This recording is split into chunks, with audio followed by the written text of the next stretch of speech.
In the name of our Lord Jesus Christ, it's a great joy to meet you once again in this end time events.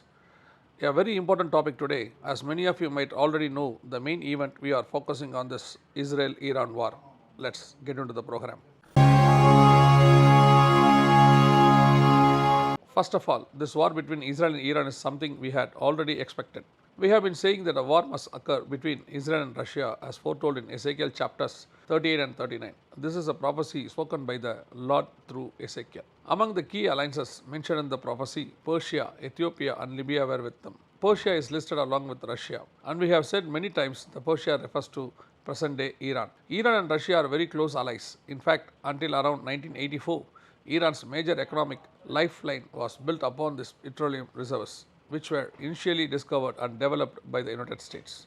The US helped set up and extract oil there, and these countries once were close. But after a revolution took place in Iran and the monarchy was overthrown, Russia supported that revolution, which was led by Ayatollah Khomeini. And many things happens to continue in Iran till date. So many changes have been take place in Iran. If you look at Iran's background, it goes all the way back to time of Genesis. The name Persia and the Persians have existed since then. The Bible even refers to Persia as the fourth kingdom or fourth nation. The prophet Daniel mentioned that was the Ulai river in the land of fourth nation. This refers to Persia. In the Bible, we read about the Medo-Persian Empire. And to our knowledge, the first king of the Persian Empire is Cyrus, who helped rebuild the temple and sent Zerubbabel with the temple vessels as mentioned in the book of Daniel. This shows how deep the connection was between Persia, that is Iran, and Israel. In fact, the Medo-Persian Empire is referred to in Daniel 8 as having two horns, symbolizing the two parts of empire. Queen Esther married a king from this empire. These were two friendly nations. The name Persia is deeply rooted in biblical history. But today, why are they in such conflict? This division happened due to religious shifts and internal changes. And as a result, we see the consequences today. However, the Bible already foretold this outcome, and we have discussed about this in the earlier episodes. Now the conflict between Iran and Israel has escalated to a large scale. It has reached a point where for things to stop, one of the sides must surrender because both are retaliating one after the other.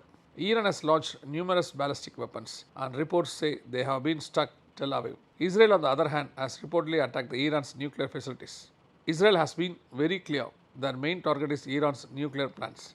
They accuse Iran of possessing nuclear weapons, and it said that the uranium needed to make them was provided by the United States. Because of this, the US now says they do not approve of Iran developing nuclear weapons. So this issue is escalating. What's going to happen next? Or where is this heading? There is a possibility that this current issue could grow into something much bigger. The beginning of all this tracks back to October 7, 2023, when Hamas initiated conflict over the Temple Mount. That was the root issue, the mother of all conflicts. To support Hamas, Hezbollah stepped in. The Houthis came to support Hezbollah, and finally to help Houthis, Iran got involved. The borders and the conflict started to expand, but the central issue is still the Mount-related conflict. Ezekiel 38 and 39 reveals the issue due to this mountain. Maybe this fight might settle down for a while, or Iran might surrender and Israel may agree to peace. We don't know how it will unfold. But the war that started over the Temple Mount will only truly end after the issue is resolved. What's the next level this war could reach? As this spread, it was now reached Iran. But for this conflict to escalate further, a very important nation must enter, and that is Russia. In Ezekiel 38:2, the English version, Hebrew, Malayalam, Marathi, in all translations, the word Rosh is used. Rosh refers to the nation from the north, which was understand the Russia. What is Russia's current stance?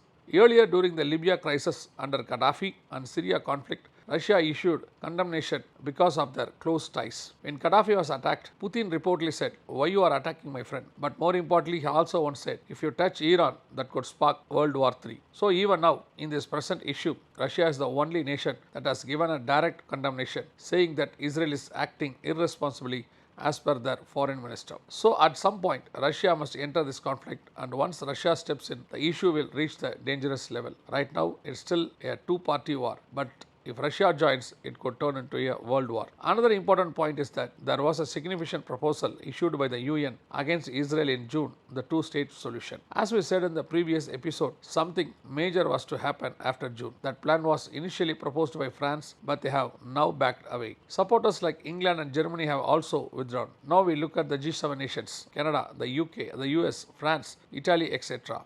these 7 countries have now all come in support to Israel. In fact, they are not just supporting Israel but are now standing around as a protective shield for the nation. It's not that Iran is without support. Even a couple of Gulf countries have started showing support for Iran. Just recently, Russia has begun openly declaring this support. Along with Russia, another nation that should join is what we refer to as Makok, that is China. We say Makok refers to Mongolia.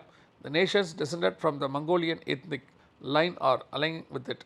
Along with them, some Arab countries are also coming together to assist Iran. If all of them unite, what happens?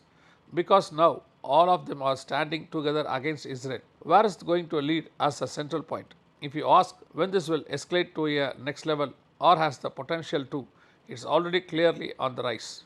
First, when the Hamas stepped in, Hezbollah followed. When Hezbollah stepped in, the Houthis came in. When the Houthis stepped in, the Iran followed. You can clearly see this sequence of events being triggered one after other, each escalation leading to a higher level.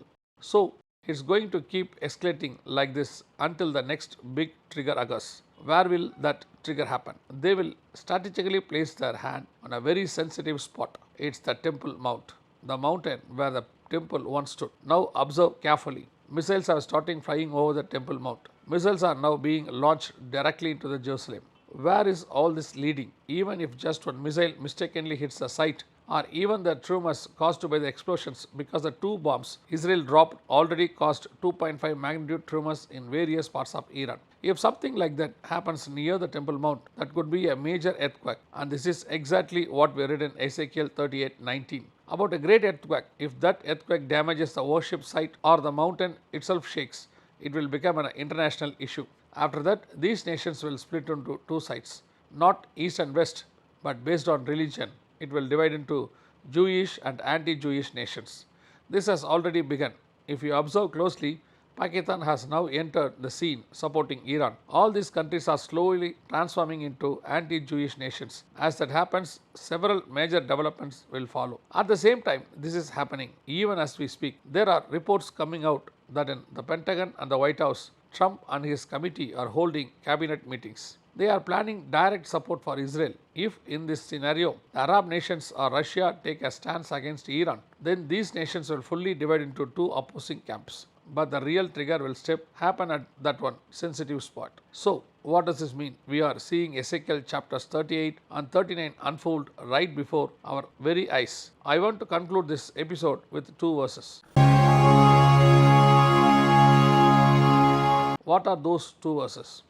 One is the verse about Israel from Zechariah 12:6. In that day I will make the governors of Judah like a firepan in the woodpile, and like a fiery torch in the sheaves. They shall devour all the surrounding peoples on the right hand and on the left. But Jerusalem shall be inhabited again in her own place, Jerusalem. Where it is said, the Jerusalem would once again established in its original place. The prophecy fulfilled in 2018 when Jerusalem was declared the capital. Who was the leader of Judah at that time? It was Benjamin Netanyahu. And what does the verse say? The leader of Judah will devour all the surrounding nations to the right and the left. And if you observe now, that is exactly what Benjamin Netanyahu is doing. He is launching attacks in every direction. Syria on one side, Gaza on other, Hezbollah on another, the Houthis and Iran. He is confronting enemies on all sides. Now, in Zechariah 12:6, Jerusalem shall be inhabited again in her own place. But before that happens, discussions of a 2-state solution, the Temple Mount and other matters will be bypassed. What will ultimately happen is that the next major trigger will occur, the Temple Mount. What will the end result? Jerusalem will fully return to its original state and become the capital. The entire region will come under their control. All the conditions will align for the construction of the third temple. This is the prophecy concerning Jerusalem. At the same time, what does the prophecy about Iran say? If you look at Jeremiah 49:36, it says against Elam, I will bring the 4 winds from the 4 quarters of heaven and scatter them toward all those winds. There shall be no nations where the outcast of Elam will not go. This is the prophecy concerning Elam, and we can see strong possibilities of its fulfillment. We have already discussed a prophecy from the Bible earlier. You might remember it was from Isaiah 14:29-30. It reads, Do not rejoice, all you of Philistia, because the rod that struck you is broken, for out of the serpent's roots will come forth a viper, and its offspring will be fiery flying serpent.